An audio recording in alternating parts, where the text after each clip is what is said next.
حتى اللحظة وهذا الرجل لا يصدق ما حدث معه، فقد شفاه الله من مرض خبيث أصاب المثانة واستفحل في مناطق مختلفة من جسده بعد تناوله نبتة تتواجد فقط في بلاد الشام.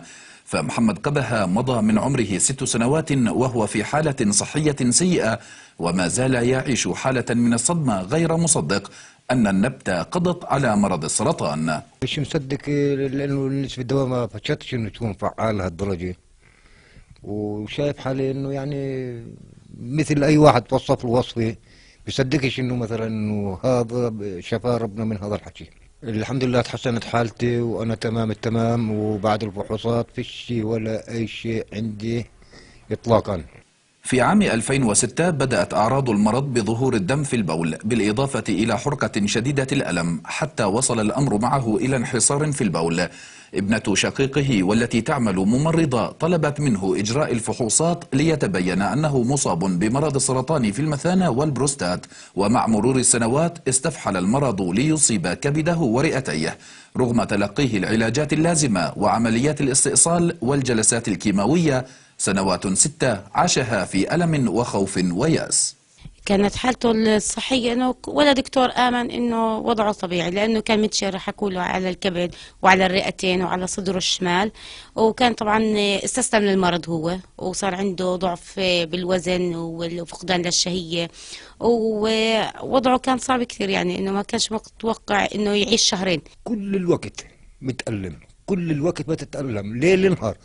العلندة أو العليق هي النبتة التي كانت سببا في شفائه حسب قوله، عندما قدمها لإحدى مواشيه المريضة وشفيت بسببها، لتأتيه فكرة تناولها لمدة 5 أشهر بعد غلي 350 جراما مع 7 لترات من الماء مدة 2 ساعات على نار هادئة، ويتناول لترين منها يوميا.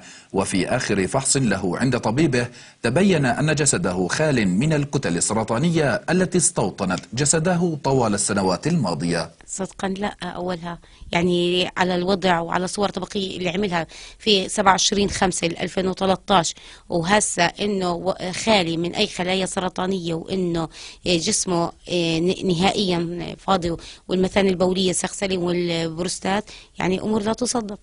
الأعشاب بأنواعها معروفة عبر التاريخ الطبي الشعبي، وفلسطين مشهورة عبر الزمان بتنوع الأعشاب فيها، والتي تحتوي على 4 أضعاف ما هو موجود في فرنسا. ولكن الخبراء حذروا من استخدام أي نبتة حتى لو كانت مفيدة لبعض الأشخاص، فربما تكون مضرة مع أشخاص آخرين، مؤكدين على ضرورة إجراء دراسة علمية قبل تناول أي نبتة طبية. مرض السرطان بحد ذاته ويعني مرض بده دراسة عالية جدا، لأنه هو عبارة عن خلايانا ذاتنا، يعني هو مش مرض داخل علي، هو مرض مني أنا. الحكم على هيك حالة لازم يكون عندي شيء اسمه اليوم موثقة علميا، توثيق علمي. هل هو موثق؟ هي قصة. الأعشاب مفيدة، فيها إفادة، ولكن كل الأعشاب فيها نوع من السمية. المشكلة في عنا المواطن إذا بيعرف إنه هاي العشبة مفيدة بصير بده يشرب منها بدل المي، يعني يصير يشرب بكميات كبيرة، ولكن هذا بصير له أثر سلبي أكثر من الإيجابي.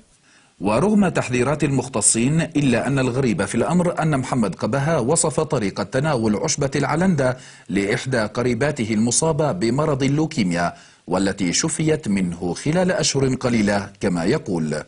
6 سنوات مضت من حياة محمد قبها كانت صعبة بسبب المرض، وها هو ولد من جديد بعد التقرير الطبي الأخير الذي أفاد أن حالته الصحية جيدة ولا أثر للسرطان في جسده. لكننا لا نجزم أن هذه العشبة كانت من أسباب الشفاء إلا بعد دراسة علمية تؤكد ذلك، لكن أبو أيمن استطاع التغلب على المرض. رائد أبو بكر، فضائية معا، من قرية طورة جنوب غرب مدينة جنين.